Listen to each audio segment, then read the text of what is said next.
बल्लू। बल्लू।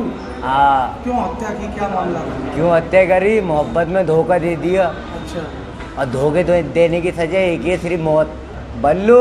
Sanjay Dutt fan हूँ, संजय दत्त का sir में। हाँ। और बिल्लू संडा कहाँ है इस वक्त? बिल्लू सांडा तो मर गया, हाँ। एनकाउंटर कर दिया उसका। अच्छा। और क्या, मेरा का एनकाउंटर कोई होगा भाई? एक मर्डर करा है मैंने तो, 10 मर्डर कोई करे। जब 10 मर्डर करूँगा तो मेरा भी एनकाउंटर हो जाएगा, खत्म बात। इससे क्या बात है? तो मोहब्बत में धोखा दिया, तुमने मार दिया। और क्या, मोहब्बत में धोखा देवे या दोस्ती में धोखा देवे, मैं तो उसे भी मार दूंगा, दोस्तों को भी मार दूंगा। बम बनाना तो ना आता, सीख जम्मा, कोई बात नहीं। टैंकर हो जी ऐसी चीज़ है, सीख जम्मा। कंप्यूटर चलाना सीख जाते हैं। हाँ, तो मैं भी सीख जम्मा। घर वालों पे उंगली नहीं होनी चाहिए, उंगली उठाने नहीं चाहिए कोई भी। हाय, अभी आपने जिसकी वीडियो देखी उसका नाम है अदनान, और उसको पुलिस ने अपनी लवर की मर्डर के जुर्म में गिरफ्तार किया है। और वो खुद को इस वीडियो में बल्लू बुला रहा है, जो संजय दत्त की मूवी खलनायक, उसकी मूवी का कैरेक्टर है। अगर आपने मूवी देखी होगी तो आपको समझ में आ ही गया होगा।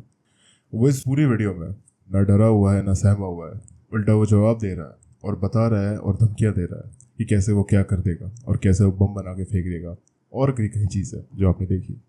अब आप सोच रहे हो कि अदनान है कौन और उसने ये जो भी किया क्यों किया, ये सब हम पता लगाएंगे आगे।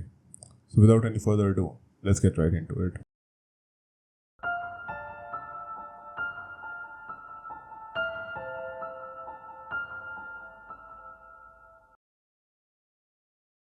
बुलंदशहर के खुर्जा नगर में एक नया कपल आया था, जिनकी शादी सिर्फ 2.5 साल पहले हुई थी, अस्मा और सलीम। वो लोग यहाँ पे अपनी फाइनेंशियल कंडीशन ठीक करने आए थे। तो बात ऐसी है कि जब वो यहाँ आए, they had to share a flat. आपको मैं ऐसे समझाता हूँ कि ये जो फ्लैट था उसमें बहुत सारे कमरे थे, और हर कमरे में एक कपल रहता था। They were sharing the whole flat, ताकि थोड़ी जो रेंट है वो कम आए। तो इससे बहुत ऑब्वियस हो जाता है कि the whole financial condition of the family was not that good, जिस वजह से गुजारा हो जा रहा था। सिर्फ एक लेबर का काम करता था सलीम, और जो भी पैसे आते थे वो पैसे वो अपनी फैमिली में लगाता था, ताकि उनका ध्यान रख सके और ख्याल रख सके। इसी फ्लैट में अदनान नाम का एक आदमी रहता था अपनी पत्नी के साथ। इस जगह पे 2 फैमिलीज थी, सलीम और उसकी वाइफ अस्मा की, अदनान और उसकी वाइफ। तो अब बात आती है कि अदनान कौन था। ये जो बंदा था अदनान, ये अकॉर्डिंग टू द सोर्सेस बहुत ही ज़्यादा फिल्मी था, और इसके जैसे कि आपने इंटरव्यू में देखा, ये बहुत ऑब्सेस था फिल्म्स और मूवीज़ के साथ, और ये खुद को संजय दत्त का फ़ैन बुलाता था।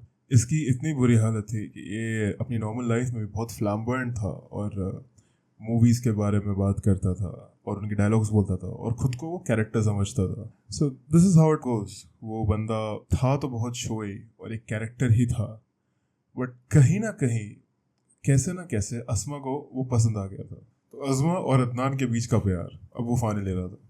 दोनों एक दूसरे को पसंद करते थे, दोनों एक दूसरे से मिलते थे। वो समहाउ सलीम को इस बात का शक हो चुका था कि उन दोनों के बीच कुछ गलत चल रहा है। तो उसने सोचा कि वो जगह चेंज कर लेगा जहाँ वो रहता है, ताकि उन दोनों में दूरियाँ आ जाए और वो दोनों अलग हो जाए। तो सलीम ने जगह चेंज कर ली, वो कहीं और रहने लगा। पर कॉन्ट्ररी टू हिज बिलीव्स, उन लोगों का मिलना और फ्रीक्वेंट हो गया, क्योंकि जैसा हमें पता है कि अदनान जो है उसका दिमाग उल्टा काम करता है। उस बंदे के लिए सब मूवी है, तो उसके लिए चैप्टर था कि अब उसका प्यार उससे दूर जा चुका है, तो वो मिलेंगे and etcetera etcetera, as you can see. तो उसने एक प्लान बनाया कि वो लोग मिलेंगे कब्रिस्तान के अंदर, और this was a good plan कि अकॉर्डिंग टू हिम वहाँ पे कोई आता जाता है नहीं, तो फिर वहाँ मिलेंगे और वहाँ पे खीर खाएंगे। ये जो चीज़ थी ये होने लगी। अज़मा और अदनान बहुत ज़्यादा मिलने लगे थे एक दूसरे से, और बहुत टाइम स्पेंड करते थे एक दूसरे के साथ। फिर अदनान ने अज़मा से बात करने के लिए उसे एक फ़ोन दिलाया, कीपैड वाला, जो आपने देखा ही होगा। वो कीपैड वाला फ़ोन मिलने के बाद उन दोनों ने बात करने की कोशिश करी, पर टर्न्स आउट कि the quality of the call was not that good. The quality of the keypad phone was not that good, कि उनकी आवाज़ ही जाती नहीं थी दूसरे के पास। तो अदनान ने, जिसकी फाइनेंशियल कंडीशन उतनी ही ख़राब थी, उस बंदे ने 10,000 का एक फ़ोन लिया और अस्मा को गिफ्ट करा ताकि वो उससे बात कर सके।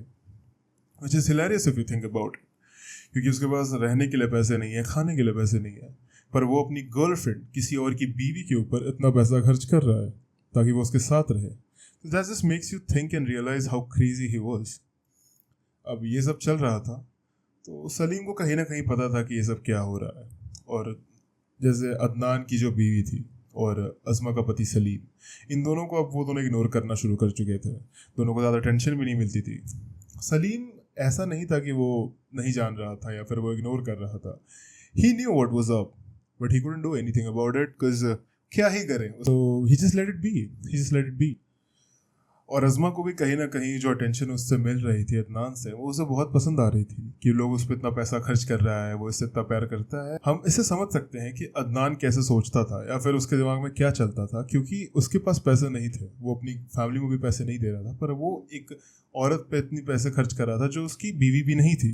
पर ये सब बहुत जल्दी बदलने वाला था और जो आगे होने वाला था वो बहुत खौफनाक था।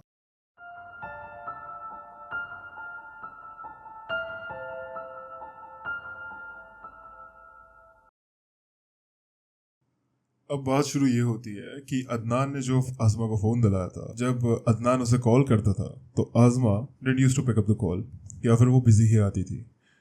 तो उसे अब शक होने लगा था कि कहीं जैसे इसने अपने पति पे चीट करा, मेरे पे तो चीट नहीं कर रही। It's a very common believe, क्योंकि अगर आप किसी पे चीट कर रहे हो तो फिर यही चांसेस होते हैं कि सामने वाला वही सोचेगा कि अगर ये उस पर चीट कर सकती है तो मेरे पे तो कर ही सकती है। एनीवेज, उसने ये चीज़ सोची और फिर उसने आज़मा को बुलाया मिलने के लिए कब्रिस्तान में, द यूजुअल स्पॉट। आज़मा भी चली गई, उसे पता नहीं था क्या होने वाला है। उसने उसे वहाँ बुलाया और उसने उसका फ़ोन चेक करा देखने के लिए कि आज़मा किससे बात कर रही है और क्यों बात कर रही है।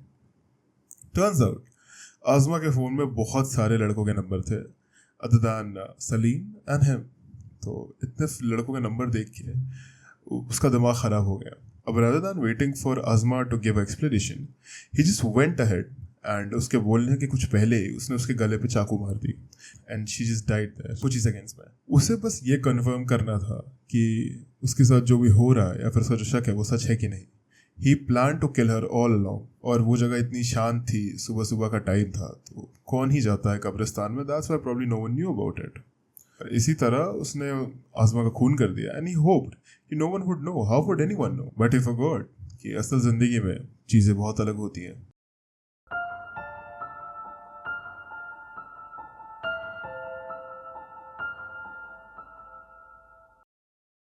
जब कुछ लोग कब्रिस्तान गए तो उन्हें वहाँ पे एक लाश मिली और उसके गले पे चाकू का निशान था और वो खराब हो चुकी थी। पुलिस को बुलाया गया और पुलिस को देखते समझ आ गया था कि ये पूरा मामला खून का है। Then police started the investigation. They tried everything to know about the identity of the dead body, but किसी को भी कुछ नहीं पता था कि कौन था ये या फिर किसकी लाश थी ये। Meanwhile Salim returned back home from work and he was shocked to find Azma not there.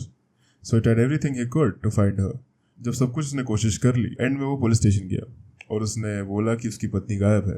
Police ने ये बात सुनी and they understood that the body that they found on the graveyard was his wife. उन्होंने फिर identification कराया सलीम से and उसके बाद जब सलीम से पूछताछ करी तो they got to know that it was probably Adnan.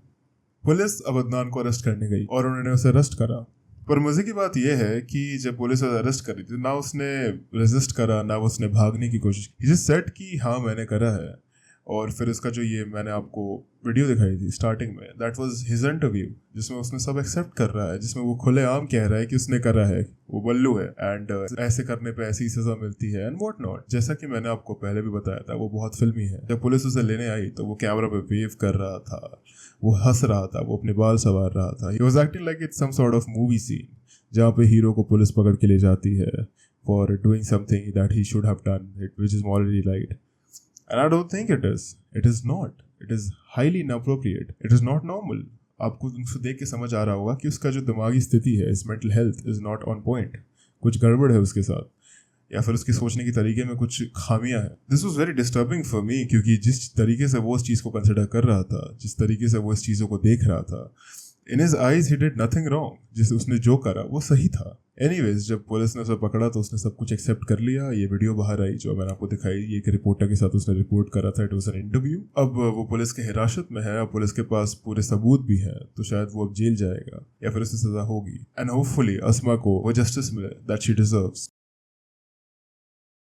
तो ये केस था अस्मा और अदनान के बारे में, और वो खून जो प्यार में किया गया था। फिर से मुझे समझ नहीं आ रहा है ये क्या था या फिर उसकी क्या थिंकिंग थी, पर जो भी थी इट वाज वेरी सिकनिंग। वो खुद को एक मूवी का पार्ट समझ रहा था और वो ऐसे ही एक्ट कर रहा था जैसे वो मूवी में हो। अगर आपने खलनायक देखी है तो उसमें बल्लू ने अपने प्यार के लिए खुद को कुर्बान कर दिया था, खुद को सरेंडर कर दिया था, पर इसने खुद की प्यार की ही जान ले ली.